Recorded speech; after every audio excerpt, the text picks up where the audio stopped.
ఏదైతే మనం చూసుకున్నట్లయితే దాదాపు అనేక మంది ఉద్యమకారులు అయితే ఈరోజు సదస్సుకు రావడం జరిగినది.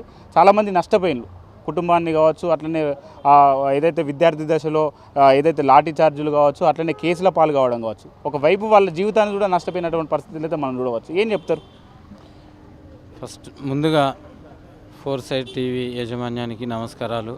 ఈరోజు ఇక్కడ హైదరాబాద్ తార్నాకలో రాష్ట్ర వ్యాప్త సదస్సుకు 33 జిల్లాల నుండి ఉద్యమకారులు చాలా ఉత్సాహవంతంగా పాల్గొనడం జరిగింది. అయితే గత సంవత్సరాలు 2001 నుండి మన రాష్ట్రం 2014 సిద్ధించేంత వరకు ఎంతోమంది ప్రాణత్యాగాలు చేసిన వాళ్ళు ఉన్నారు, ఉద్యమంలో అమరులైన వాళ్ళు ఉన్నారు.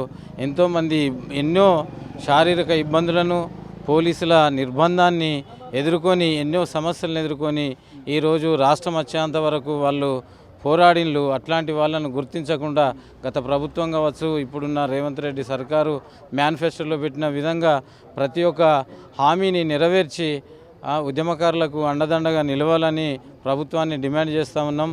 ఈరోజు రాష్ట్ర వ్యాప్తంగా నలుమూల నుండి 33 జిల్లాల నుండి ఉద్యమకారులు దాదాపుగా 3,000 నుండి 5,000 మంది వరకు వచ్చిండ్రు.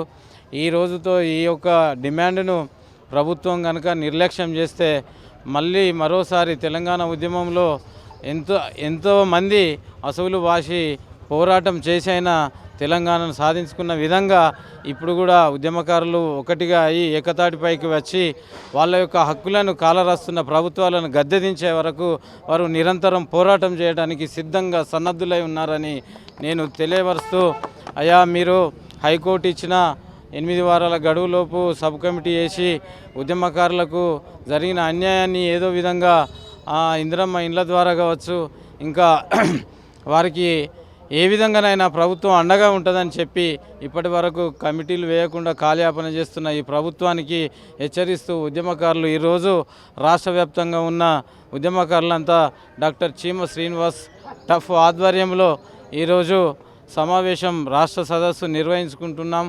ఈ యొక్క సదస్సులో మా యొక్క డిమాండ్లను తీర్మానం చేసుకొని మేము ఇంకా ఉధృతమైన పోరాటం చేయడానికైనా ముందుకు వెళ్తాము తప్ప మా హక్కులను సాధించుకునే వరకు ఏ ప్రభుత్వాన్నైనా మెడలు వంచి మేము మా హక్కులను సాధించుకునేంత వరకు పోరాటం చేస్తామని తెలియజేసుకుంటున్నాం.